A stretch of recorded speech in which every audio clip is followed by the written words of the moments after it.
Now, world leaders are all set to convene in New York for the opening of the 78th session of the UN General Assembly. As per the U.S. Security Advisor, President Joe Biden will use this to advance Washington's interests and values on a range of issues. Now, President Joe Biden will reaffirm the principles of the international order, including the UN Charter and the Universal Declaration of Human Rights. He will also underscore the need for multilateral institutions to be more representative, democratic, and effective. President Joe Biden will deliver his annual address to the General Assembly on Tuesday, where he will lay out the work done by his administration.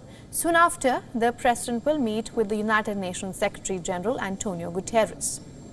With the annual meetings lined up, President Biden will meet his counterparts from Kazakhstan, Kyrgyzstan, Tajikistan, Turkmenistan, and Uzbekistan.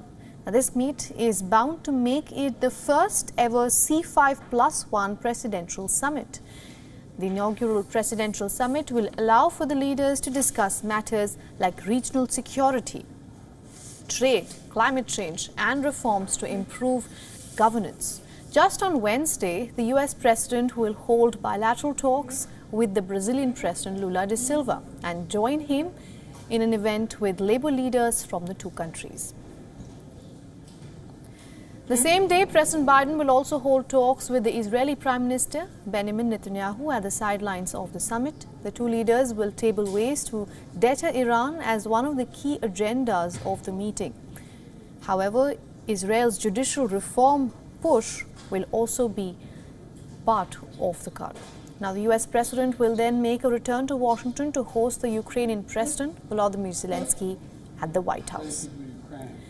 Now, this will be the third meeting between the leaders at the White House, and it comes at the thick of Russia's invasion of Ukraine. The two will surface talks around Russia's ally buildings and also the continual transfer of US ammunition and equipment to Ukraine.